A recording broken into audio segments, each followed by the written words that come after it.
मेरा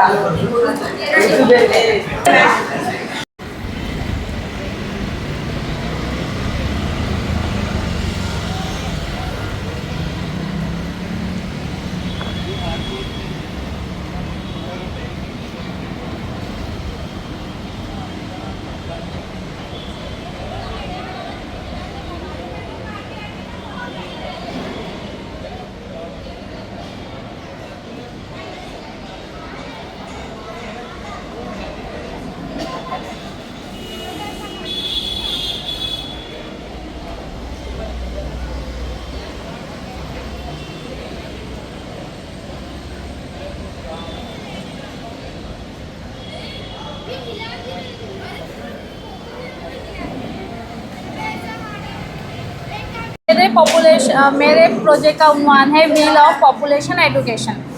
व्हील मतलब पहिया और पॉपुलेशन मतलब आबादी। आबादी एक कुदरती वसीला है। कुदरती वसाइल जिसकी मिसालें हम देखते हैं पानी, ज़मीन, हवा, नबातात, उसमें इंसानी वसाइल मतलब आबादी। अब इस आबादी हमारे लिए पहिए की हैसियत कैसे है? तो आबादी के लिए एजुकेशन एक व्हील है, एक पहिया है। तो इस तरीके से कि पहिए की दरियाफ्त के पहले हम देखते हैं कि हमारी दुनिया कितनी दूर दूर थी। पहिए की ईजाद के बाद ही हमारी दुनिया बहुत करीब आ गई है।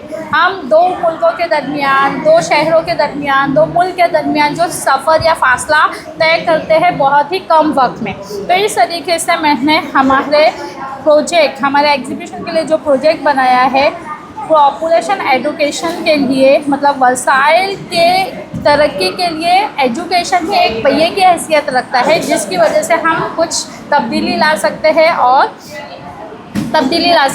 तो सबसे पहले अगर मैं अपना प्रोजेक्ट शुरू करूं तो ये प्रोजेक्ट की खुसूसियत ये है कि ये इसको एक पहिए की शक्ल देने की कोशिश की गई है। ये आप देख सकते हैं कि पहिए में भी सही होता है। तमाम टीचर्स और बच्चे ध्यान दीजिए, बाहर बिल्कुल पैसेज में कोई नहीं रुकेगा।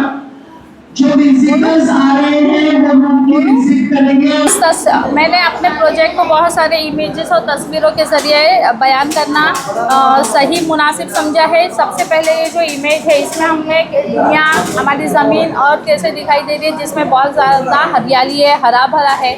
और उसके दूसरे पिक्चर में हमें क्या दिखाई दे रहा है, हरियाली गायब हो गई है और वहाँ पूरा इंसानी वसाइल आबादी से हमारी दुनिया भर गई है। ये आबादी का मसला सिर्फ हमारे भारत का ही नहीं बल्कि आलमी सतह पर है। इसीलिए हमारे प्रोजेक्ट में आबादी को मद्देनज़र रखते हुए उससे कौन कौन से असरात हमारे इंसानी ज़िंदगी पर मुरतब होते हैं उसको इस प्रोजेक्ट में बताया। सबसे पहले हमारी ज़मीन पर दर्जे हरारत में इजाफा हो रहा है। इस तस्वीर से हम देख रहे हैं कि ग्लोबल वार्मिंग का मसला आ गया है, ओजोन लेयर में सुराख हो गए हैं, दर्जे हरारत ज़्यादा है, कहीं बारिश कम है, कहीं गर्मी है तो कहीं सर्दी है। तो इस तरीके से मौसमी चक्कर पूरी तरीके से बिगड़ गया है। ये किस वजह से हुआ है? तो हम देखते हैं इसका मेन वजह क्या है, आबादी। अब आबादी की तरक्की के लिए, तेज़ी के लिए तालीम सबसे अहम हथियार है। हम देखते हैं हमारे आबादी में बहुत सारे लोग तालीम याफ्ता है, उनके पास डिग्री है, इस तस्वीर में दिखाई दे रहा है, हुनरमंद है, प्रोफेशनलिस्ट है। फिर भी हम देखते हैं कहीं पर एक नौकरी होती है, एक पोस्ट, एक निश्चित खाली होती है तो उसके लिए कतारों में लोग उसमें शामिल होते हैं। अब यहाँ हम देख रहे हैं कि हमारी ज़मीन पर अगर एक बेहतरीन इकोनॉमी लानी है किसी भी मुल्क के लिए तो उसके लिए क्या क्या क्वालिटीज़, क्या क्या खुसूसियात होनी चाहिए। तो सबसे पहले हुकूमत की पॉलिसीज़ होनी चाहिए, तालीम की सहूलत होनी चाहिए, इंसान की बुनियादी ज़रूरतें पूरी होनी चाहिए, हुनरमंद होगा। सब चीज़ें होने के बाद ही जो हमारा बिगड़ा हुआ माहौल है वो मुनासिब होगा, आबो हवा हमारी बेहतर होगी। अब हम देख रहे हैं कि आबादी में से तो मुसलसल इजाफा हो ही रहा है। हम अक्सर खबरें सुनते रहते हैं तो उसका मसला हमारी रोज़मर्रा की ज़िंदगी में हमें दिखाई दे रहा है कि गरीबी का मसला है, बेरोज़गारी का मसला है, गरीबी का मसला है, तालीम की किल्लत है, जगह की किल्लत है, जिसकी वजह से गंदी बस्तियाँ वजूद में आई। इसकी वजह हम ही हैं। हमें पता है कि ज़मीन का सिर्फ 29% हिस्सा खुश्की का है और 71% हिस्सा पानी का है। तो इंसान अपनी ज़रूरियात की तशबीह के लिए क्या कर रहा है, जंगलात को काट रहा है, छोटे छोटे मकानात बना रहा है, मकानात बनाने के बाद भी उसकी रिहाइश की ज़रूरतें पूरी नहीं हो रहा है, तो फल वो इमारतें तामीर कर रहा है, ऊंची ऊंची इमारतें तामीर कर रहा है ताकि वो अपनी रिहाइश की ज़रूरत पूरा कर सके। अब इंसान की सिर्फ रिहाइश तक की ज़रूरत नहीं है, उसकी और बहुत सारी ज़रूरतें हैं, तो वो अपनी मुख्तलिफ़ किस्म की ज़रूरियात को पूरा करने के लिए कोई ना कोई किस्म का रोज़गार हासिल करता है। रोज़गार के लिए उसको हिजरत करनी पड़ती है। अब हिजरत किस तरीके से होती है कि हम देखते हैं कि पहले एक ख़ानदान की शक्ल ऐसी थी, कुछ सालों के बाद ये ऐसी हो गई, इसके बाद हम देख रहे हैं एक ही फ़र्द है, लेकिन फिर भी एक बच्चा भी होगा, फिर भी उसकी ज़रूरियात के लिए रोटी, कपड़ा, मकान, तालीम, सेहत, बहुत सारी चीज़ों की ज़रूरत होती है। इसके लिए उसको कुछ ना कुछ रोज़गार चाहिए, तो वो देखते हैं हिजरत, माइग्रेशन करके वो गाँव से शहरों की तरफ जाता है रोज़ी रोटी की तलाश में। जो तालीम याफ्ता है वो तो अच्छे मकानात में रहते हैं, लेकिन जो तालीम याफ्ता नहीं है उनकी वजह से गंदी बस्तियां वजूद में आती है, तो शहरों में हमें झोपड़पट्टियां ज़्यादा दिखाई देती है। तो इस मसले को दूर करने के लिए हम 3 चीज़ें बच्चों को बताते हैं कि रीड्यूस, हमें हमारी हाजतों को कम करना चाहिए। रीयूज़, हम जो चीज़ें इस्तेमाल करते हैं उसको ऐसा करें कि दोबारा इस्तेमाल किया जाए। रिसाइकल, हाँ, ऐसी चीज़ों को इस्तेमाल करने के बाद दोबारा इस्तेमाल के लायक अगर हम बनाएंगे तो हमारी ज़मीन की शक्ल ऐसी दिखाई नहीं देगी जहाँ कूड़ादान जैसा होता है। तो इस तरीके से हमारे कसीर आबादी की वजह से और एक मसला दिखाई दे रहा है, वो ये है ओवर पॉपुलेशन। कसीर आबादी की वजह से ट्रैफिक का मसला, एक जगह से दूसरी जगह जाने, घूमने फिरने, रिश्तेदारी निभाने, कारोबार करने, सबके लिए ज़रा आमदोरफ्त का इस्तेमाल करना पड़ता है। हर 2 मिनट के बाद ट्रेन होती है, मेट्रो ट्रेन हो गई है, अंडरग्राउंड ट्रेन हो गई है, मोनो ट्रेन हो गई है, लेकिन फ़िज़ाई आमदोरफ्त, बर्री आमदोरफ्त, रेल के रास्ते के बाद भी हम देखते हैं कि ओवर पॉपुलेशन हर जगह है, ट्रैफिक का मसला है। घंटों का सफ़र मिनटों का सफ़र तय करने के लिए घंटे दरकार हो रहे हैं। ये सब किस वजह से हो रहा है कि हम देख रहे हैं कि हमारी ज़मीन पर हम देखते हैं कि जंगलाती निज़ाम दरहम बरहम हो गया है। उसकी वजह से अगला हमारे सामने जो मसला है वो है आलूदगी का मसला। आलूदगी का मसले की वजह से हम देखते हैं कि इंसानी आबादी की ज़रूरियात को पूरा करने के लिए सनतें हैं, सनतों में ही लामहदूद चीज़ों की तैयारी की जाती है, जिसकी वजह से फ़िज़ाई आलूदगी होती है। फ़िज़ाई आलूदगी के साथ ही साथ सनतों से निकलने वाला जो गंदा पानी है उसको पानी के इलाकों में मिलाने की वजह से पानी भी आलूदा हो रहा है। इस तरीके से 2 आबी वसाइल, हवा और पानी की आलूदगी हो रही है। साथ ही साथ ज़मीन में ये कीमिया मुराकबात शिरकत करते हैं, ज़मीन तरक जाती है। कम बारिश की वजह से कहत साली का मसला आता है और ज़मीन तरक जाती है। गर्ल्स के हमारी ज़मीन हरियाली वाली इस तरीके से बन जाती है। तो हमें हमारे इन मसाइल को दूर करने के लिए बच्चों को कहना है कि हमें शजरकारी को आम करना चाहिए। पॉपुलेशन का मसला तेज़ी से बढ़ रहा है, उसको दूर करने के लिए लेट अस जॉइन हैंड्स करके पॉपुलेशन को कंट्रोल करना चाहिए। जब हम पॉपुलेशन को कंट्रोल करेंगे तो ही गरीबी का मसला हल हो सकता है। मुख्तलिफ बीमारियाँ जो हमें मुँह ताक रही है उसको काबू कर सकते हैं। साफ़ पानी की किल्लत, मुल्क के बेशुमार लोगों को साफ़ पानी नहीं मिल रहा है, वो साफ़ पानी की ज़रूरत पूरी की जा सकती है। नाकवानदगी, बेरोज़गारी, आलूदगी के मसले को पूरा करने के लिए हमें क्या करना होगा, हमारी आबादी को तालीम याफ्ता बनाना होगा। अब इस तरसीम के ज़रिए 1951 से लेके 2011 तक आबादी बताई गई है दुनिया के अहम ममालिक जैसे चीन है, भारत है, अमेरिका है, इंडोनेशिया है। इस तरीके से 10 मुल्कों में आबादी की शरह कितनी है इसके बारे में बताया गया है ताकि बच्चों का इल्म में इजाफा हो। साथ ही साथ ये आबादी आलमी सतह पर है तो यहाँ 10 शहर भी लिए गए हैं जिनसे बच्चे काफ़ी पॉपुलर है। लंदन के बारे में बच्चे बहुत जानते हैं, दुबई के बारे में, टोक्यो के बारे में, बीजिंग के बारे में। इन इन शहरों की तरक्की या इनका जो नाम है बच्चे बहुत अच्छी तरीके से जानते हैं। अब ये मशहूर क्यों है? हाँ, ये तो ज़्यादा आबादी वाले शहर है, लेकिन इस ज़्यादा आबादी वाले शहरों में जो आबादी है वो तालीम याफ्ता है, हुनरमंद है, इनका इंसानी नुक्ते नज़र से रहना जीना सब एकदम हाई फाई है। तो बच्चों को हम बता सकते हैं कि तालीम कितनी ज़रूरी है अच्छी ज़िंदगी जीने के लिए। इस तरीके से तालीम की अहमियत हम बच्चों को बता सकते हैं। आखिर में हम कुछ तस्वीर के ज़रिए कद्र पैमाई कर सकते हैं, बच्चों का इवैल्यूएशन कर सकते हैं। बच्चों से पूछा जा सकता है कि बच्चों इस तस्वीर में आपको क्या दिखाई दे रहा है, तो बच्चे उसके हिसाब से जवाब देंगे कि उनको ज़रूरत है, किसकी हेल्प की ज़रूरत है, नीड फूड एंड शेल्टर। अब ये हमारा ज़मीन का रकबा ज़मीन आबादी के एतबार से नहीं इजाफा हो रहा है, इसलिए इंसान की मुस्तकबिल की ज़रूरत ये हो सकती है। इस तस्वीर में बच्चों को पूछा जाएगा क्या है, तो आसानी से बताएंगे कि इसमें माइग्रेशन हिजरत दिखाई दे रही है। इस तस्वीर में पूछा जाएगा तो ये अच्छी इमारत दिखाई दे रही है। अच्छी इमारत कब मिलेगी? जब हम तालीम याफ्ता रहेंगे। यहाँ पर भी इंडस्ट्रीज़ है, इंडस्ट्रीज़ में के ताल्लुक़ से भी वो अच्छी मालूमात दे सकते हैं। तो इस तरीके से इस तस्वीर में दुनिया की आबादी में इजाफा हुआ है, नक्शों की मालूमात होती है। हमारा भारत इस तरीके से है। इस तस्वीर में भी वो बच्चे हमें अच्छे से बता सकते हैं कि यहाँ पर जगह की किल्लत है, रिहायशी मकानात की किल्लत है, किस तरीके से खेमे बना के लोग अपनी ज़िंदगी बिता रहे हैं। इसके मुखालिफ ये तस्वीर है, ये बहुत अच्छी इमारत की है जो तालीम याफ्ता, हुनरमंद, काबिल इंसानी ऐसी जगहों में रह सकते।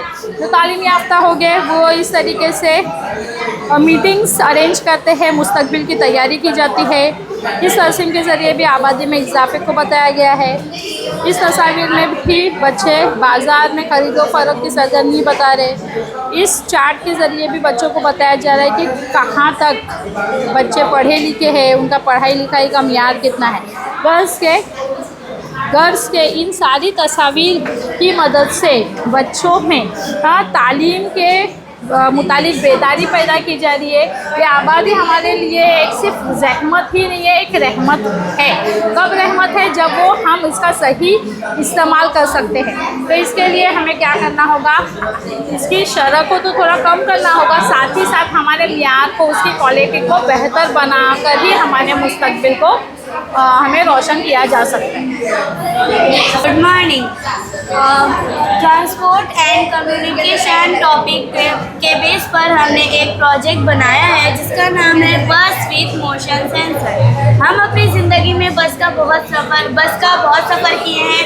हम रोज़ डेली जॉब जाने के लिए बहुत से कुछ बस का सफ़र करते हैं। तो बस के सफ़र पेरेंट्स भी अपने बच्चे को लिए रहते हैं। तो जो बच्चे जो रहते हैं थोड़े शरारती टाइप के रहते हैं, तो बच्चे जब बस से हाथ बाहर निकालते हैं, कुछ देखने के लिए गर्दन भी बाहर निकालते हैं, जिससे बहुत सारे एक्सीडेंट होते हैं। अभी मुंबई जैसे शहर में ट्रैफिक बहुत सारी रहती है, इसलिए गाड़ी थोड़ी करीब में रहती है, जिससे अगर बच्चे हाथ बाहर निकालते हैं तो उनके हाथ इंजर्ड होते हैं या उनको चोट लग जाती है, गर्दन में भी चोट लग सकती है। बस स्टॉप पे जब बस रुकती है तो बड़े लोग फ़ोन चलाते रहते हैं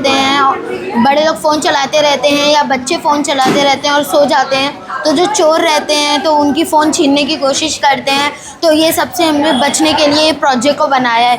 ये वर्क कैसे करता है? हमने इसमें बैटरी का यूज़ किया है, बज़र का यूज़ किया है और वायर एंड स्विच का यूज़ किया है। अब ये वर्क कैसे करता है बताइए। सबसे पहले ये लाइट हम यहाँ पे हर जगह लगाएंगे, हर सीट पे लगाएंगे और यहाँ पे हम ये बज़र को ऑन करेंगे। जैसे कि चोर ने विंडो से कोई चीज़ चोरी करने के लिए हाथ डाली तो देखिए यहाँ पर बज़र बजने लगा, LED लाइट भी जलने लगी। और अगर जैसे बच्चे ने भी खिड़की से हाथ बाहर निकाला, जैसे इस साइड से उसने हाथ निकाला तो देखो यहाँ पर, या फिर मुंडी निकाला तो फिर ये सेंसर बजने लगेगा। और ये सेंसर LED लाइट हम चलते पैसेंजर के सीट के सामने लगाएंगे। अभी ये सर्किट डायग्राम हम बाहर इसलिए लगाए हैं ताकि जो आप लोग को एक्सप्लेन कर सकें, के लिए आसानी हो जाए। तो जब हम बज़र और ये LED लाइट सीट के सामने लगाएंगे तो ये बज़र पता चले कि पैसेंजर को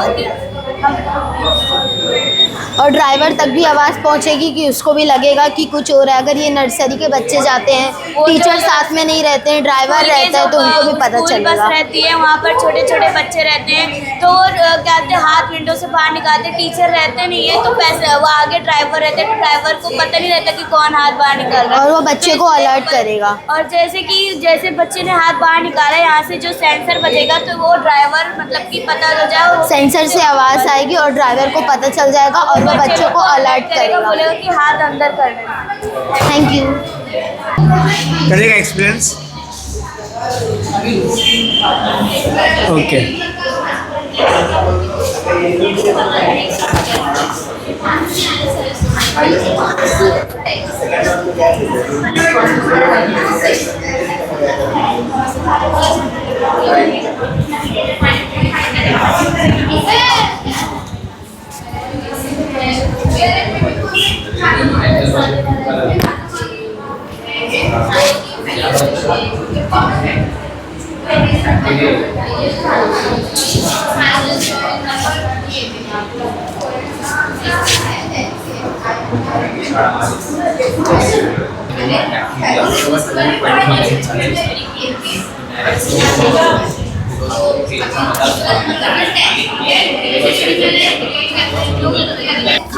खाली जे फिश टँक आहे आपलं, फिश टँकमधले जे फिशेस असणार त्याचं पाणी वरती जाणार आणि जे प्लांट्स असणार ना त्याच्यामुळे ते ग्रो होणार आणि जे प्लांट्सचे जे वेस्ट असणार न्यूट्रियन्स ते खाली जाणार आणि ते फिशेस खाऊन पाण्याला फिल्टर करतात आणि हे कंटिन्युअसली चालत राहणार. ते पाण्याचं पण कमी यूज होतं आणि ते कमी स्पेसमध्ये पण करू शकतो.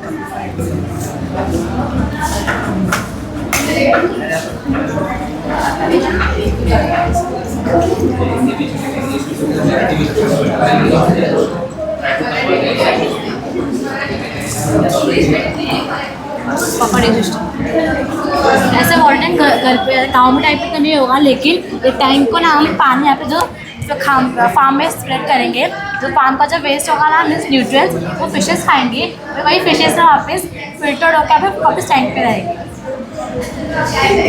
ये सिर्फ ट्रेडिशनल मेथड में यूज़ होता है और ऐसा शेयर टाइप में यूज़ होगा.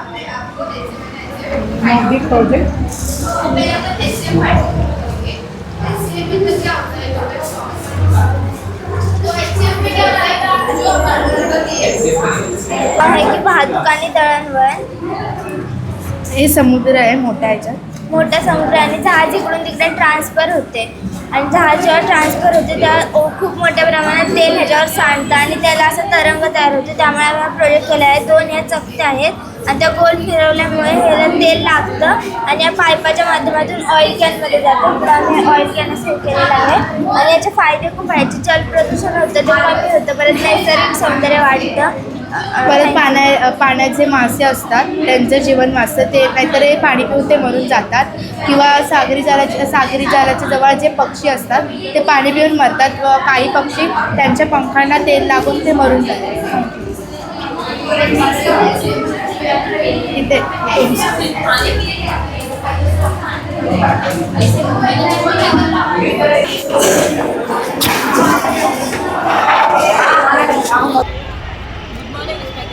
मेरा नाम शरद तिवारी है और मेरा नाम आलत जायसवाल है. हम यहाँ पे अपना project super food for health and wealth लेके आए हैं.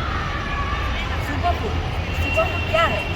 सुपर फूड एक प्लांट बेस्ड फूड है जो इंसानों के लिए बहुत अच्छा होता है, क्योंकि इसके अंदर विटामिन बहुत होते हैं, मिनरल्स बहुत होते हैं. जो लिस्ट है सुपर फूड की इंसानों के लिए वो बहुत लंबी जाती है, क्योंकि सुपर फूड हमारे इम्यून फंक्शन, डाइजेस्टिव सिस्टम और हार्ट हेल्थ के लिए बहुत अच्छे होते हैं. और हम आ चुके हैं अपना ये टॉपिक लेके कि ये इंसानों के लिए कैसे हेल्दी होगा और वेल्दी कैसे होगा ये फार्मर्स के लिए.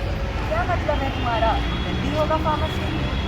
यानी अगर फार्मर खेती करता है और जब उसकी सब्जियां मार्केट में बिक जाती हैं तो उसकी थोड़ी बहुत सब्जियां बच जाती हैं, तो फार्मर क्या कर सकता है कि सोलर ड्रायर में वो अपनी सब्जियां डाल के उसे सुखा सकता है.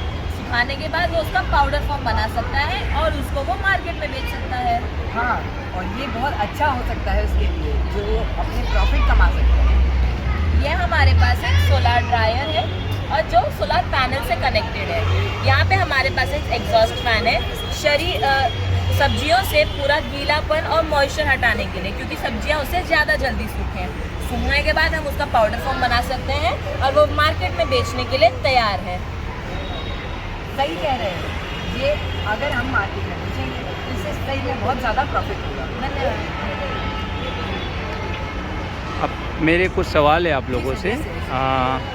सवाल ये है कि इसका हमारे समाज को कैसे फ़ायदा होगा? जी सर, जैसे कि अभी कुछ लोग होते हैं, आप भी किसी को जानते होंगे, जिसको शॉपिंग करना ज़्यादा पसंद नहीं है, जिसको मतलब इंसानों के साथ ऐसा ह्यूमन इंटरेक्शन करना पसंद नहीं है। वो क्या कर सकता है कि ये पाउडर फॉर्म खरीद सकता है और घर पे ला सकता है, क्योंकि हमारी जो नॉर्मल सब्जियां होती हैं वो 2 से 3 दिन तक चलती हैं, और ये जो पाउडर है 6 महीने से लेके 1 साल तक चल सकते हैं। ये प्रोजेक्ट बनाना आपके दिमाग में कैसे आया? ये सर हमने क्या देखा, फार्मर, क्योंकि मैं आता हूँ यूपी से, तो मेरे दादाजी जो हैं वो भी फार्मर हैं, तो घर में मैंने सुना था कि हाँ ये सब्जियाँ वेस्ट होती हैं तो बड़ा नुकसान होता है, तो उससे मैंने ऐसा गूगल पे सर्च कर रहा था, तो फिर ऐसा पाउडर्स आया, क्योंकि कभी कभी हम ना पिज़्ज़ा भी मंगाते होंगे तो उसके साथ ऑरिगैनो चिली फ्लेक्स आता है, तो ऑरिगैनो जो पत्ते के फॉर्म में रहता है उसको सुखा के उसका बनाया जाता है, तो मेरे को आइडिया है, तो बाकी सब्जियों का भी बनाया जा सकता है, और मार्केट में भी ऐसा कुछ उपलब्ध भी होते हैं। सौर ऊर्जा आणि अक्षय ऊर्जा आहे. सौर ऊर्जा म्हणजेच काय, जेव्हा सूर्याची किरणे सोलर पॅनलवर पडतात तेव्हा ती सोलर पॅनलवर पडल्यानंतर वीज निर्मिती होते आणि ती वीज निर्मिती पॉवर हाऊसमध्ये साठवली जाते. मग साठवल्यानंतर पॉवर हाऊस जे असतं ते वेगवेगळ्या वस्तूंना ऊर्जा पुरवली जाते, जसे की विहिरीमधून पाणी कंटेनरमध्ये जाते आणि कंटेनरमधून मग ते शेतीमध्ये जाते आणि बगीचेमध्ये जाते. सौर ऊर्जेची हा शेतकऱ्यांना अधिक महत्त्वाची असते.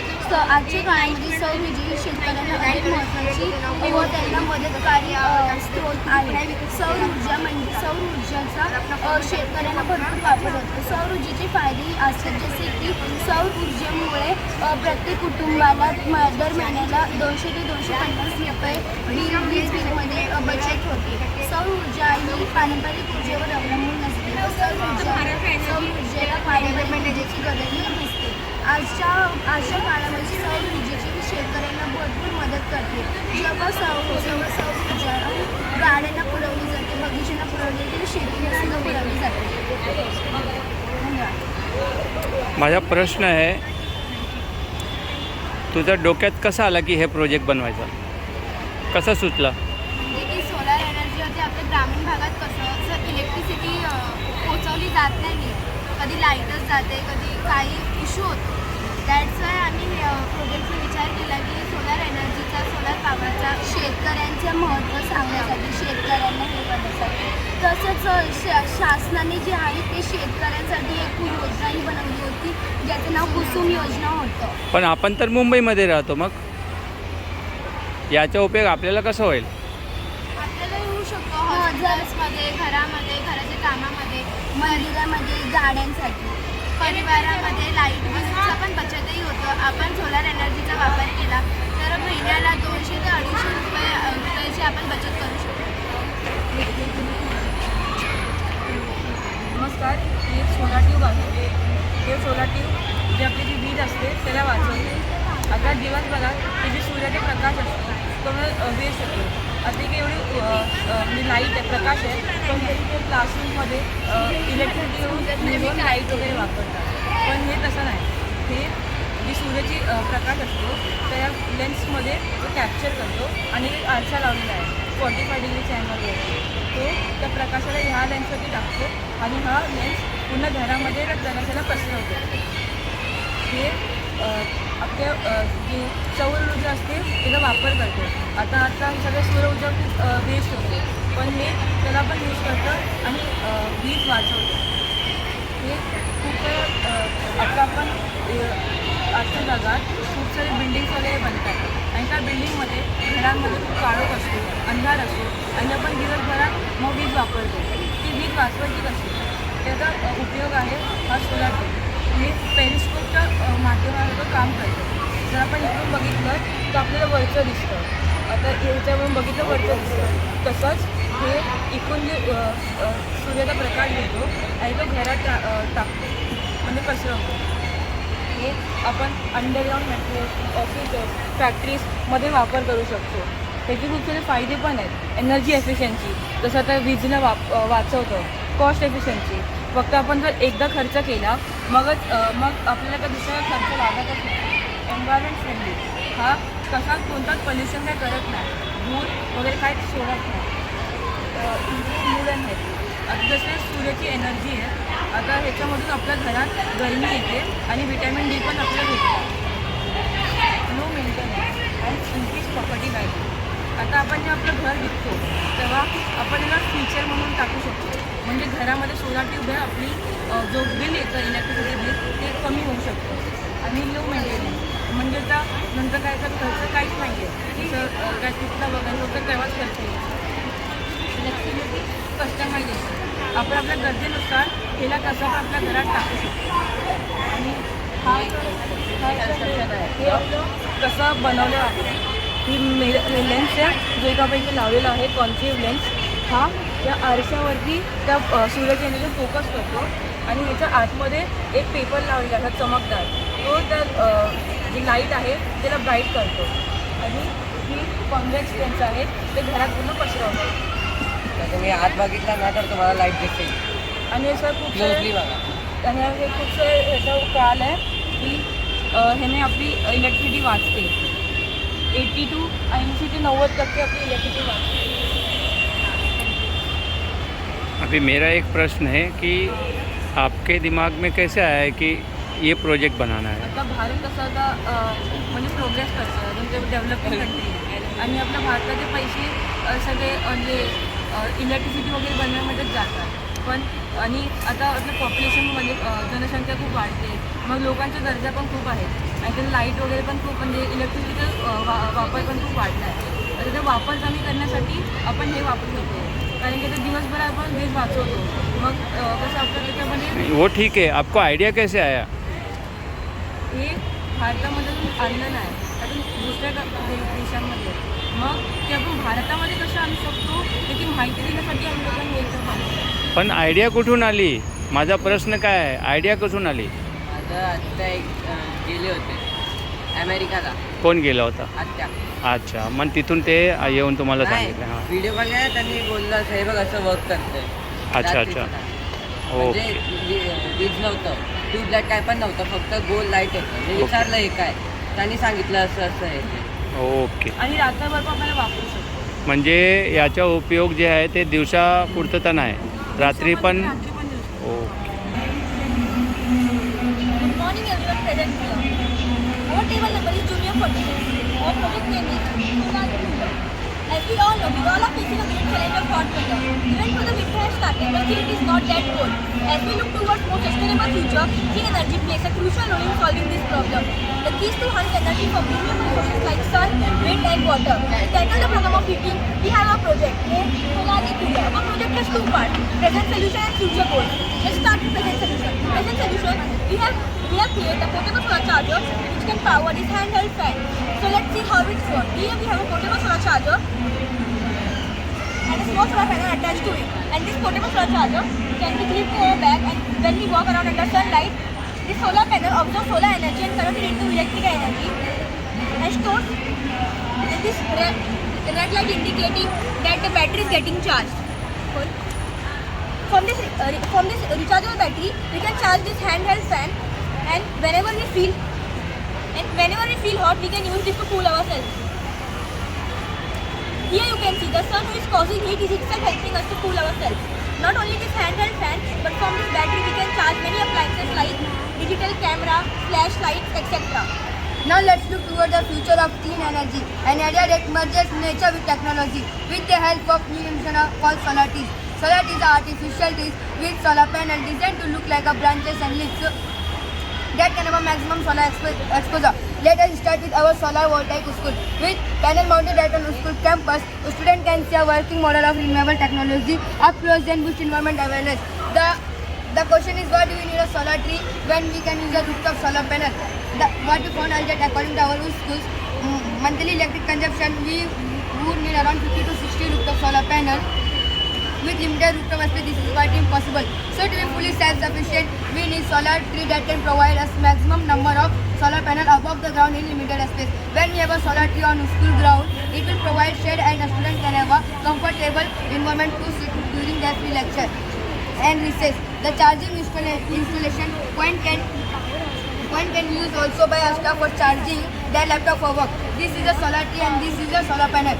Facing toward the south. When placed on it, solar energy converted into electricity. The electricity stored in battery. Intensity ज़्यादा है ना सर, इसके लिए वो लाइट दिख नहीं है।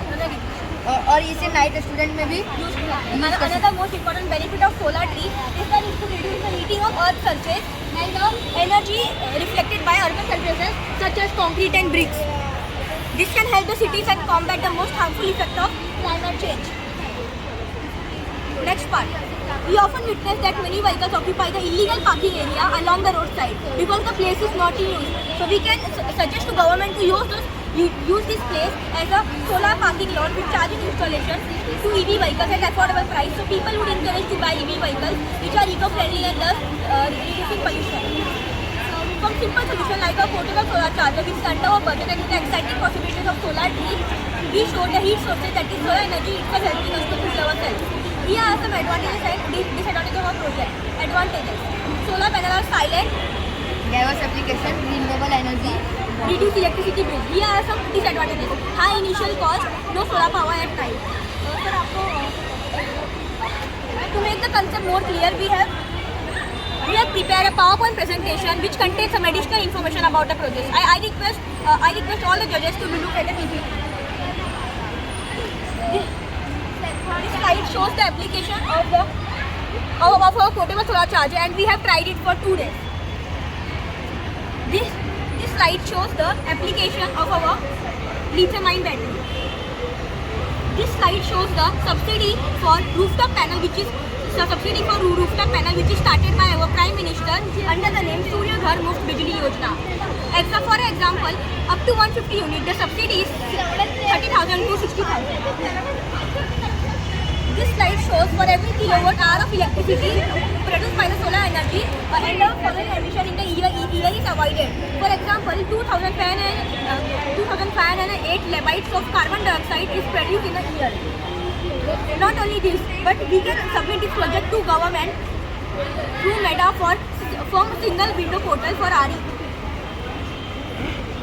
My one question, आपके दिमाग में ये आइडिया कहाँ से आया?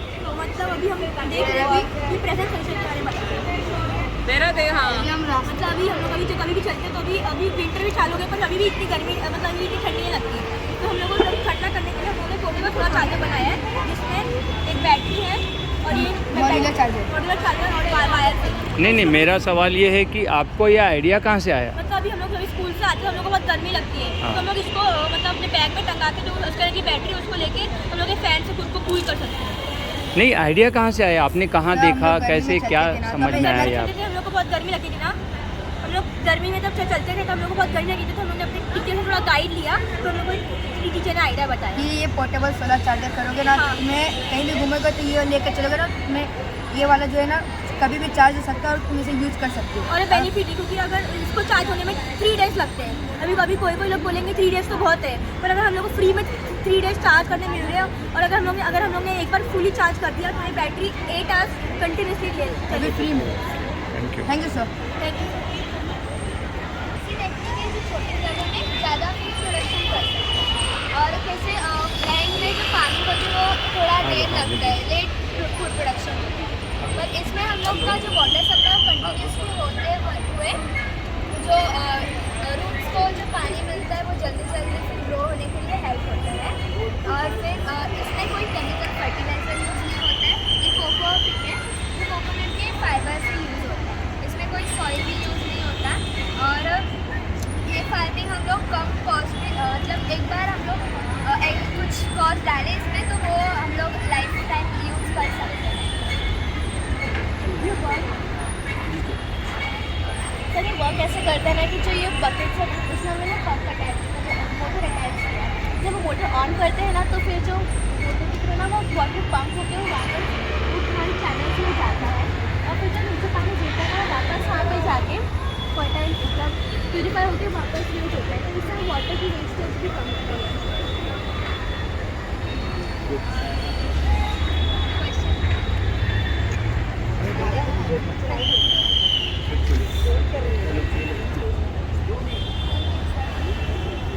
हाँ, ये नहीं कर रहा हूँ कुछ, ठीक है। आगे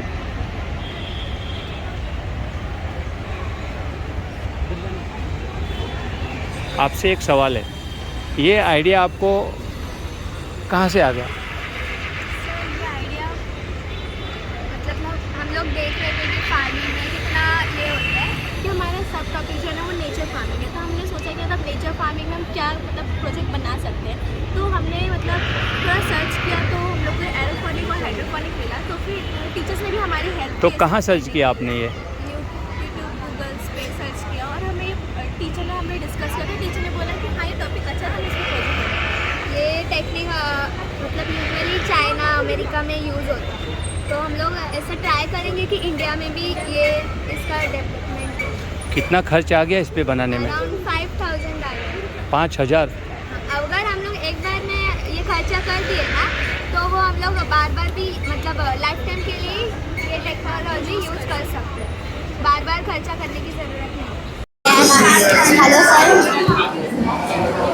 मेरे अनुमान आवाज़ के शाद है, जिसका गलबरी अनुमान स्पीकर आवाज़ सदाबादी कश्ता। मुझे किसी मर्ज के चलते दवाई का रिएक्शन कान के पर्दे पर हुआ। आज इस साइट एक्टिवेशन मैंने यही सोच के स्पीकर बनाया क्योंकि मुझे कम सुनाई देता है, जिसकी वजह से मुझे ज़्यादा आवाज़ में गाने या फिर दाया सुनने पड़ते हैं। घर में मुझे ज़्यादा आवाज़ कोई नहीं बढ़ाने देता क्योंकि शोर लगता है, इसलिए मैंने ये स्पीकर बनाया और मुझे एक तरफा होकर अपने गाने और स्कूली वीडियो देखने में मदद करता है।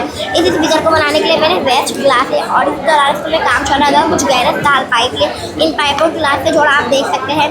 दरमियान यानी बीच, दरमियान में मोबाइल रखने की एक जगह बनाई, आप देख सकते हैं। यहाँ बीच में मोबाइल रखे गए, ये पाइप के जरिए ग्लास लगा देंगे, ग्लास के जरिए बाहर आवाज़ आपको आ रही है। और जैसे जिन लोगों को नहीं सुनाई देता है उन लोगों के लिए, जितने लोगों को नहीं सुनाई देता है तो सुनने के लिए स्पीकर डीजे इस्तेमाल करते हैं या ईयरफोन लगा के सुनते, तो ईयरफोन लगाने से कान में तकलीफ भी होती है, खुजली भी होती है, गुदगुदी होते हैं और डीजे की आवाज़ ज़्यादा रहती है। जिन लोगों को नहीं सुनाई देता वो लोग आवाज़ बढ़ाते जाते हैं, लेकिन जिन लोग को सुनाई देता है वो लोग को प्रॉब्लम होती है। इसलिए ये स्पीकर है, आप इसको अपने घर में बना सकते, छोटा आपको बड़ा जैसा अच्छी आप इसको बना सकते हैं, ज़्यादा फालतू। इसमें हमने ऑर्डिनो यूएनओ का उपयोग करके हमने वादा से बचने वाला रोबोट बनाए। रोबोट एक छोटी और सरल 4 पहियों वाला कार होगी, जब तक आगे बढ़ती रहेगी तब तक उसे रास्ते में कोई बाधा न दिखे। ऐसा करने पर यह रुक जाएगी, थोड़ा पीछे हटाएगा, फिर अपने बाएं और दाएं की ओर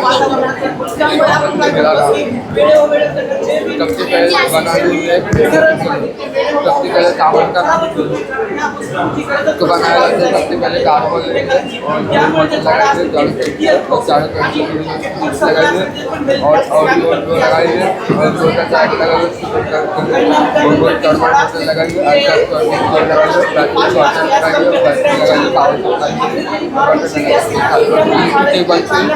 कंप्यूटर में ऑडियो डाउनलोड करना, कॉलिंग का काम लगाएगा, हमारा गूगल का काम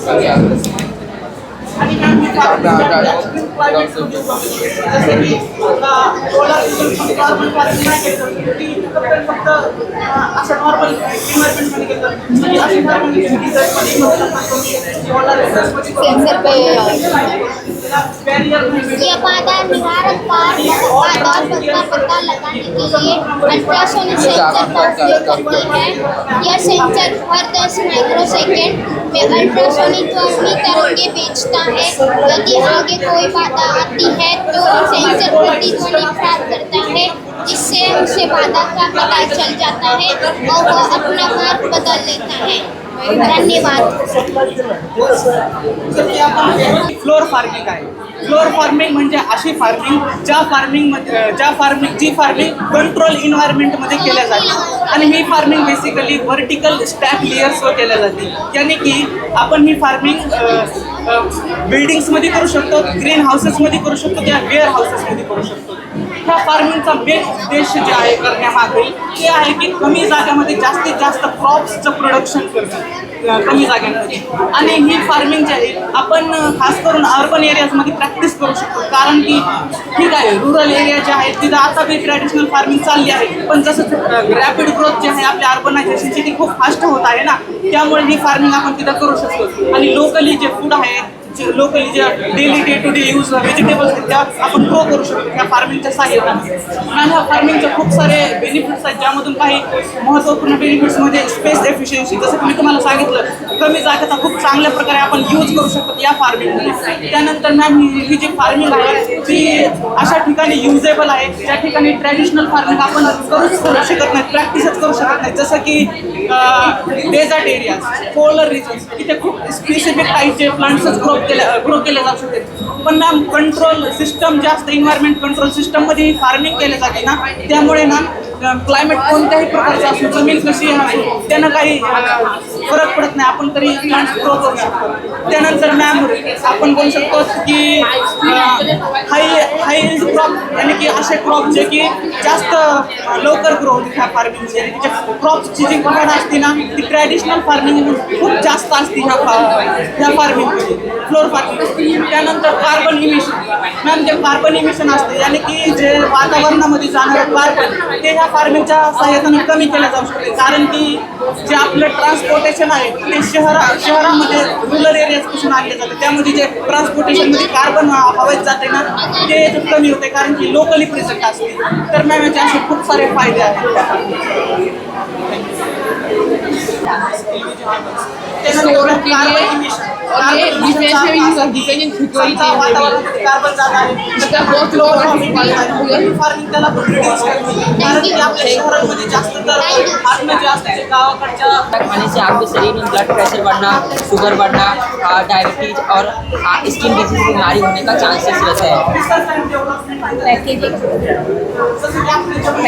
त्यामध्ये केमिकल मिक्स करतात. हाँ मतलब रोटी जो है ना फूली फूली और देखने में सुंदर लगे और 3 से 6 महीना खराब ना हो. 6 महीना खराब नहीं हो. हाँ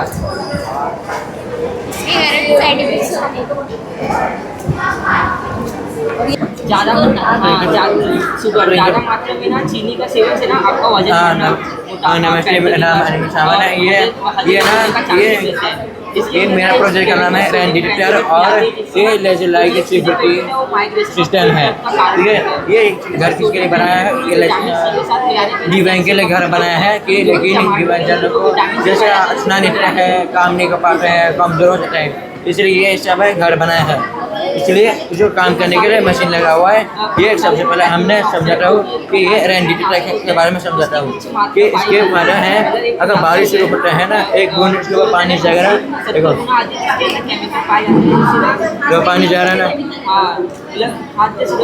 देखो अब थोड़ा मतलब चल रहा है, थोड़ा अभी गया. इसलिए हमने पूछने के बाद जब धूप आ गया ना तब तक देखो थोड़ा निकल गया, इसीलिए निकल गया ना. अगर वो डिवाइन गया ना घपरेगा ना, तो बार डालना निकालना बहुत तकलीफ होता है ना, इसलिए डिवाइन जाने के लिए वो काम करने के लिए बहुत जी रहेगा, इसलिए ये काम करने के लिए लगाया गया है. इसके बाद ये अगला प्रोजेक्ट है लाइव सिस्टम है. ठीक है, जो डिवाइन जाने अंदर जाता है बाहर जाता है वो जानते हैं गेट है, लेकिन अगर गेट लॉक कर दिया ना तो बंद करना पड़ेगा ना, कि पड़ेगा ना. इसके बाद बंद करने के बाद जलाया ना, फिर क्या हुआ, अरे ये चोर है ना, अगर चोर है गेट के अंदर घुसने की कोशिश की नहीं पाएगा ना, और कभी भी दीवार को पर चढ़ गया कैंसर का खतरा बढ़ रहा है. ऐसा अलार्म हो रहा है ना, इसलिए इसको आपको दिखाने के लिए बाहर अलार्म लगाना है. अंदर जो अलार्म हो रहा है ना बाहर अलार्म लगा दिया दिखाने का, इसलिए सबसे पहले लाइट के बारे में दीवार के टेस्ट चारों ओर लगा सकते हैं, लेकिन बड़ा पावर है ना पूरा जलाएंगे, लेकिन आपको समझाने के लिए एक छोटा पावर है, लेकिन आने तक नहीं जलाएंगे. इसलिए इसका पावर दिखा रहा है। इसलिए इसे example लीवा car, ATM, bank, industry, इसके लाइक लगाना बहुत जरूरी है। ये डी बैंक के घर के लिए सेफ रहेगा और काम करने बहुत आसान रहेगा। धन्यवाद।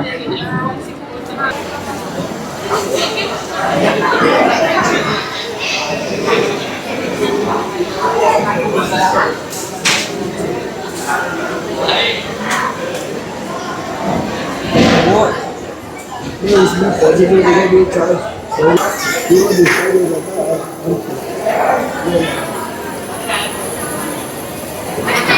आपको भी बस अच्छी तरह ये इसके दोनों अलग पॉजिटिव और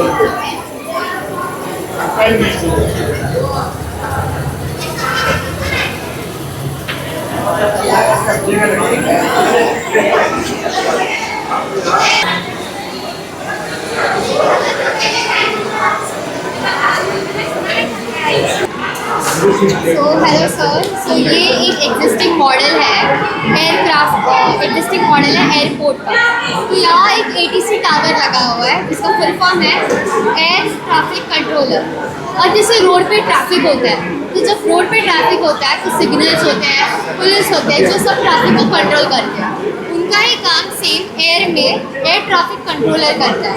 एयर ट्रैफिक कंट्रोलर के अंदर एयर ट्रैफिक कंट्रोलर्स होते हैं, ऑफिसर्स होते हैं, जिनके साथ मेट डिपार्टमेंट के यानी कि मेट्रोलॉजी डिपार्टमेंट के भी कुछ ऑफिसर्स होते हैं। यहाँ पे 2 सेंसर्स लगे हुए हैं। सेंसर्स का जो ऊपरी भाग है उसमें वो टेम्परेचर को सेंस करता है और नीचे वाला भाग एयर प्रेशर को सेंस करता है। जितना भी उन्होंने सेंस किया है उसका डेटा वो ATC टावर को भेजते हैं। भेजने के बाद जितने भी वेदर रिलेटेड डेटा है, यानी कि विंड कैसा है, एयर प्रेशर कैसा है, विंड डायरेक्शन कैसा है, टेम्परेचर कैसा है, ये सब फैक्टर्स की जो इन्फॉर्मेशन है वो मेट डिपार्टमेंट ATC कंट्रोलर्स को भेजते हैं और फिर ये इन्फॉर्मेशन वो पायलट को भेजते हैं। ये ट्रांसमिटर और ये रिसीवर। फॉर एग्जांपल जिसके ट्रांसमिटर अगर 10 यूनिट्स की लाइट फेंकता है जैसे, तो जो रिसीवर है अगर वो फुल 10 यूनिट ले लेता है लाइट, तो इसका मतलब विजिबिलिटी अच्छी है। लेकिन अगर वो 10 यूनिट्स की लाइट रिसीवर 5 यूनिट्स तक ही ले पाता है, इसका मतलब विजिबिलिटी इतनी अच्छी नहीं है। लाइक अगर रेनफॉल हो रहा है तो उसकी वजह से विजिबिलिटी नहीं है, स्मोक है, फॉग है, इस रीज़न की वजह से विजिबिलिटी कम होती है। अब ये जो कार्स रहती है, ये कार्स जैसे कि कार्गो है, फॉलो मी है, ये सब कार्स रहते हैं। फॉलो मी क्या करता है, जो कि एयरप्लेन्स रहते हैं जो सिंपली चलता रहता है, मतलब फ्लाई होने के लिए नहीं, टेक ऑफ करने के लिए नहीं, सिंपली चलता रहता है। उनको डायरेक्शन दिखाने के लिए ये फॉलो मी कार। और कार्गो जो रहता है, जो हमारा लगेज रहता है, वो हेल्प करता है एयरप्लेन्स तक पहुंचाने के लिए। ये पावर सप्लाई है, ये जो है ये फुल एयरपोर्ट में पावर सप्लाई करता है। हैंगर जो है वो कार्स है, एयरप्लेन्स है, ये सबको पार्क करने के लिए हैंगर बनाए थे। जैसे कि कार्स को पार्क करने के लिए पार्किंग स्पॉट रहते हैं, जैसे कि एयरप्लेन्स को पार्क करने के लिए हैंगर रहते हैं। ये IMD इंडियन मेट्रोलॉजिकल डिपार्टमेंट की तरफ से ये 2 बलून है। इनमें हाइड्रोजन गैस भर के जैसे ये मटेरियल अटैच होते हैं, जिसके अंदर सेंसर्स होते हैं जो ऊपर जाके हर 2 सेकंड पर ऊपर के रीडिंग्स भेजते हैं अबाउट ऊपर का टेम्परेचर, ह्यूमिडिटी, विंड और विंड स्पीड के बारे में। जो इंफॉर्मेशन ये नीचे IMD के सेंटर से डायरेक्ट एविएशन को भेजते हैं, जो पायलट्स को किस एल्टीट्यूड पे उड़ना है उसके बारे में बताते हैं, जिससे फ्यूल की बचत हो सकती है। और एयरप्लेन्स को कुछ मिल सकता है विंड की वजह से।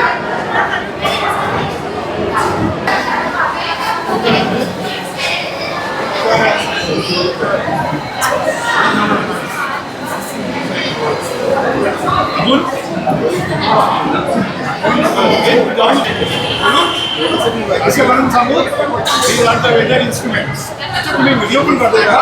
अरे मग स्क्रीन ये it is situated in northern hemisphere.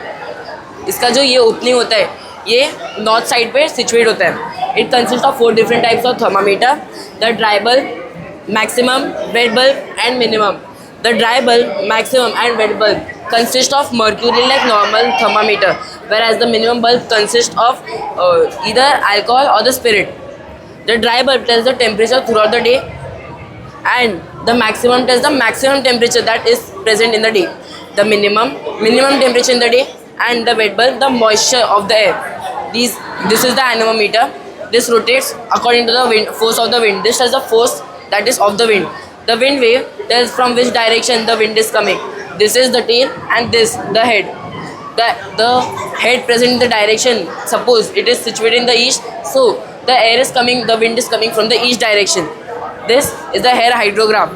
This is based on the 24-hour reading. This will move and this will rotate. This has the 24-hour reading of the moisture of the air. This is the thermograph. This is the temperature that is 24 hours of the day. The barograph and the barometer and the barograph tells the atmospheric pressure. The barometer tells the current atmospheric pressure, whereas the barograph tells the 24-hour reading of the atmospheric pressure. Now there are two types of rain gauges: the self-recording rain gauge and the ordinary rain gauge. The self-recording rain gauge has a funnel-like structure through which the water goes to this pipe. The container inside it gets full with the water and bubbles come out from this. Due to the Archimedes principle, this will move up and down, and we will get a reading of the 24 hours of the rainfall in millimeter. This is a self-recording rain gauge. Same structure, the water will enter through the funnel-like structure. Inside it, there is a container through which the water will fill the container, and we will pour the water in this utensil, which gives the reading of the rain throughout the day, 24 hours. This is the reading of the water in the millimeters. अभी इसमें millimetres में दिया है, तो एक दिन में कितना पानी रेनफॉल हमें मिलता है वो मिलीमीटर्स में बताएगा. अभी when we see it, due to surface tension curve water होता है, तो जो कर्व बेंडेड नीचे का रहता है, we have to see that, but as it is visible 5, but due to surface tension we measure 4.9. Thank you. Any doubts? Yes.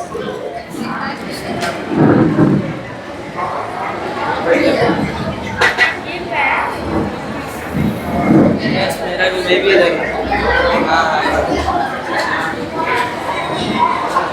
इधर देखा Deepa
Okay, one will be pizza and other will be chocolate. The intention of bringing these two things to show that when you have a feature, you have one feature. So that is the sector of the whole part.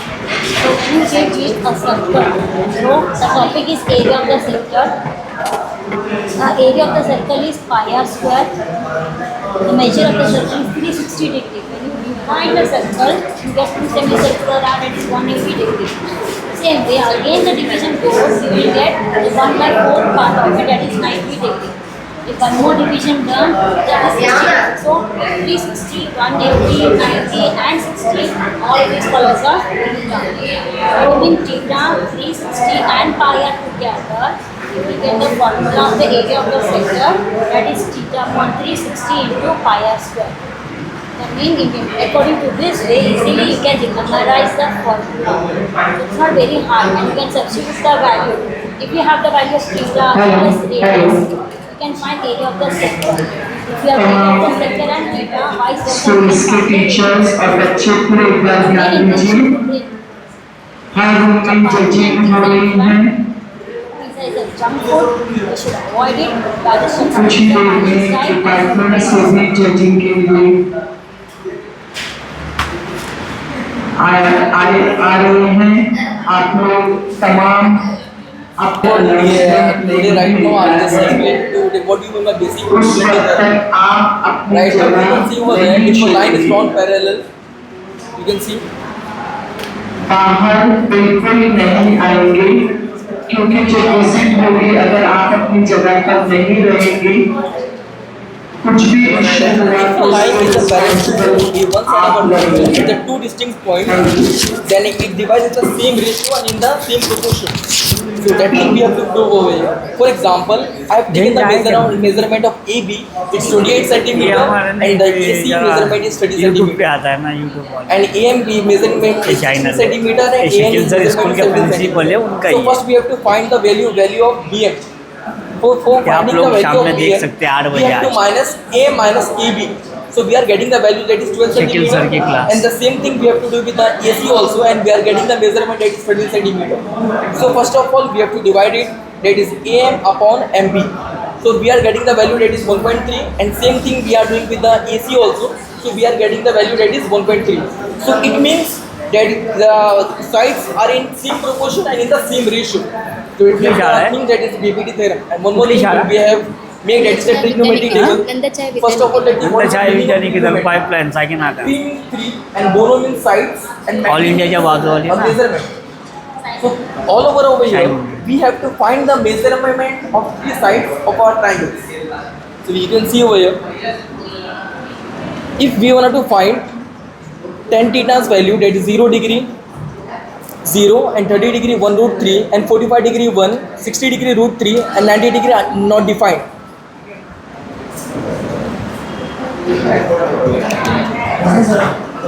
Thank you so much. शाम में आप देख सकते हो ये channel के ऊपर Shakeel sir की क्लास, ये आदर्श विद्यालय के प्रिंसिपल है ना, उनका ही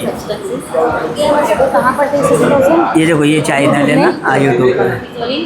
आज शाम में 8 बजे आ जाए सर, ये चैनल पे दिखेगा आपको शकील सर की क्लास, आपने एक्सपीरियंस किया ना, वो दिखेगा। Water dissolving water, substance dissolving water, their dissolving water form of hydrogen bond, they form of hydrogen bond. There are hydrogen in four compound, they form with hydrogen in 4 compound. अब actually NEP में भी वही आया, activity based learning. जैसा एक कहना है कि I hear I forget, I see I remember, but when I do I understand. ये जो हमने टीचिंग एरिया मॉडल बनाए हैं, सब लो कॉस्ट मटेरियल से आप देख रहे हैं, ये सब जो है यूज़ किए हुए ऑनलाइन जो भी हमारा पार्सल आता है उसके कुट्टे और वो हैं पैकेज के बॉक्सेस हैं। इसके बाद ये जो है कार्डबोर्ड पर कुछ हमने कोऑर्डिनेट्स का एक्टिविटी रखी है, इसके ऊपर कुछ नंबर्स लिखे हुए हैं। तो 2 बच्चों को यहाँ पर एट ए टाइम एक्टिविटी के बिना पर खड़े करेंगे। स्टूडेंट्स अपने हाथ में जो भी कोऑर्डिनेट आता है उसे इस बिंदी के मुताबिक यहाँ पर कोऑर्डिनेट को चिपका करेंगे। फिर 1 मिनट का टाइम दिया जाएगा, टाइमर जब स्टॉप टाइम खत्म हो जाएगा तो गेम विल बी स्टॉप। फिर उसके बाद कौन सी स्टूडेंट के ज़्यादा करेक्ट हुए और मैक्सिमम इसके पॉइंट चिपका है, इसके बाद जैसा अभी टेक्निकल इरा भी आ गया है, क्योंकि टेक्नोलॉजी का बहुत ज़्यादा हमारी लाइफ में अभी यूज़ हो गया है, तो इसी को हमने यहाँ पे प्रोजेक्टर में लिया है। जियोजेब्रा ये एक सॉफ्टवेयर है जो मैथमेटिक्स, साइंस और दूसरे सब्जेक्ट्स को जो है बहुत अच्छी तरह से एक्सप्लेन किया जाता है। तो जियोजेब्रा ये फर्स्ट ऑफ ऑल 2001 में मार्कस वॉटर ऑस्ट्रेलिया के हैं, उन्होंने लॉन्च किया था, लेकिन हमने इंडिया में 2020 में पाई थी। इसके ज़रिए हमको ये ऑनलाइन प्लेटफॉर्म पर एक बहुत अच्छा सॉफ्टवेयर मिला है। तो इसमें देखिए बच्चा जब ये इसको पूरा एक्सप्लेनेशन उसको समझाने के बाद फर्स्ट क्वाड्रेंट में both positive x and y, second quadrant में एक्स नेगेटिव और वाई पॉजिटिव, थर्ड में एक्स और वाई दोनों नेगेटिव है, और फोर्थ क्वाड्रेंट में एक्स पॉजिटिव और वाई नेगेटिव। तो उसको यहाँ पर एक्टिविटी बेस्ड बताया गया है। बच्चे को बस कुछ नहीं करना है, सॉफ्टवेयर ओपन करना है और यहाँ पर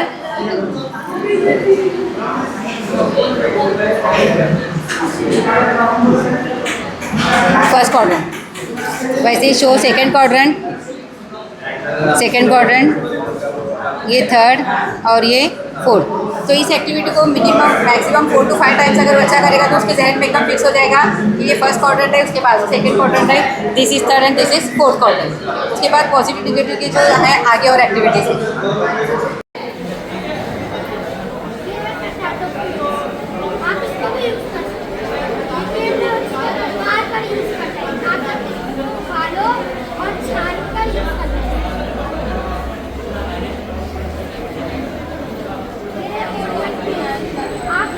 मिनरल्स पानी में आते हैं और ये जैसे आपके घर में अदरक और प्याज ये यूज़ होता है, आप इसके छिलके से पौधों पे जो बीमारियाँ होती है वो दूर कर सकते हैं।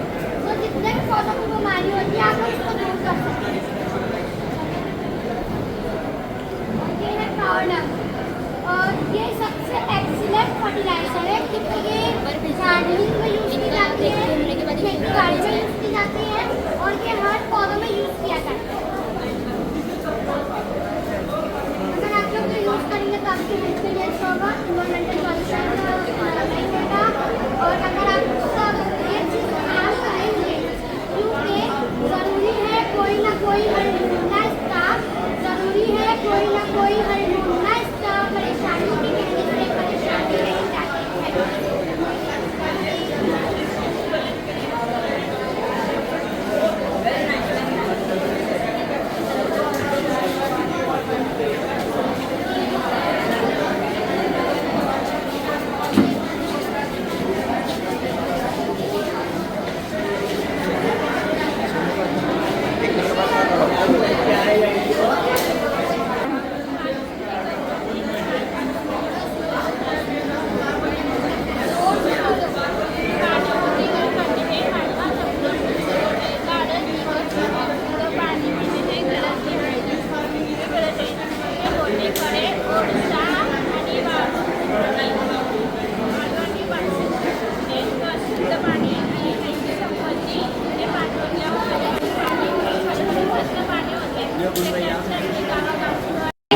केला जातो, नंतर कारवत जे धुण्यासाठी केला जातो आणि कालदड म्हणजे पाण्याची टाकी उपयोग केला जातो आणि रस्त्यासाठी पाणी आणले ते धुण्यासाठी केला जातो। जे कारखान्याचे पाईपांना पुरासाठी केला, मात्र ग्रामीण भागामध्ये लोकांना आधी शेतीमध्ये लोकांना कळणारी गरज नाही, ते पिण्यासाठी बंड्या जात नाही।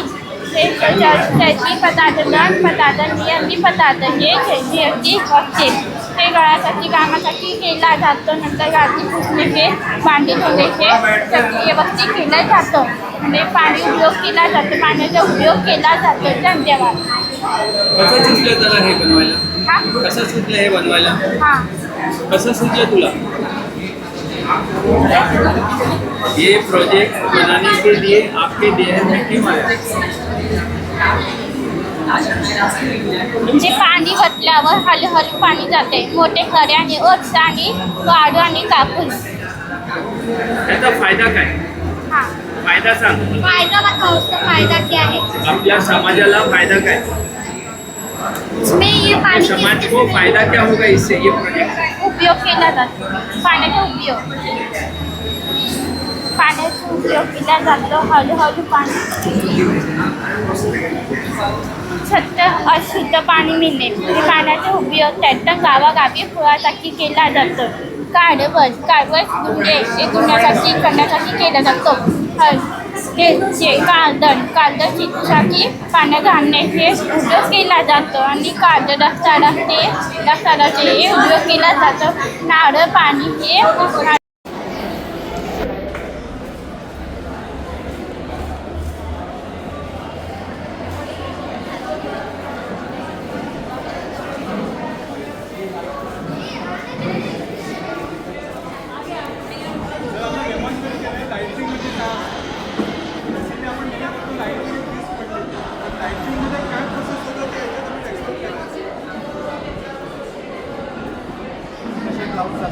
लायटिंग थंड क्लाउड असतं. थंड क्लाउड म्हणजे उंच क्लाउड असतात. त्याच्यात भरपूर आयुष्य डिस्टन्स आणि हेल्थ असतात. हे असे क्लाउड असतात. त्याच्यात काय मुवमेंट असते बल्बमध्ये. आईस डिस्टन्स असतं ते बल्ब असतात. पॉझिटिव्ह चार्ज असतात आणि निगेटिव्ह चार्ज असतात. ही प्रोसेस एवढ्या मोठ्या प्रमाणावर असते की ह्याच्यातलं जे व्होल्टेज असतं 1 मिलियन वोल्टचं रेंज असते. ते 1 मिलियन वोल्टने डिस्चार्ज करताना हवेला पाठवून डिस्चार्ज करताना एक आपले पण त्याच्यात पण आपण काय आहे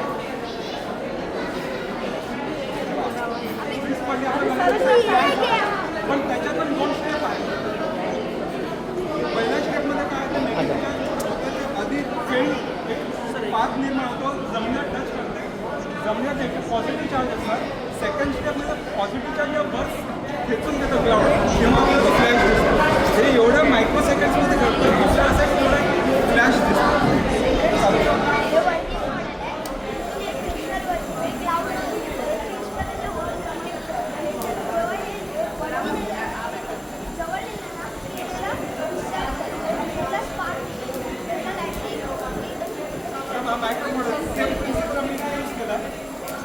त्याच्यामध्ये चार्जेस जमा होतात. कुठली वस्तू जवळ डिस्चार्ज होतात तर स्पार्क डॉक्टर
एक मिनट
पूनम।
काम में आएगा क्या नहीं आएगा। ये 10 मीटर का अच्छा हो अगर हम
मैडम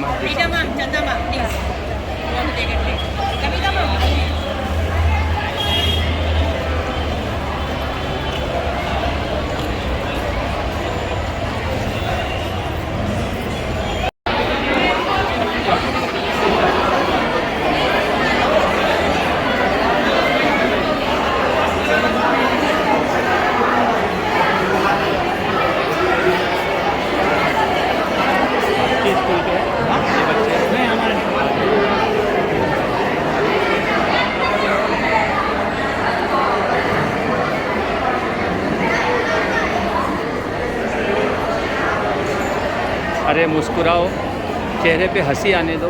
हाँ, साइंस एग्जीबिशन देखने आए तो ऐसा नहीं कि एकदम सीरियस होना चाहिए, साइंटिस्ट लोग के जैसे। हाँ,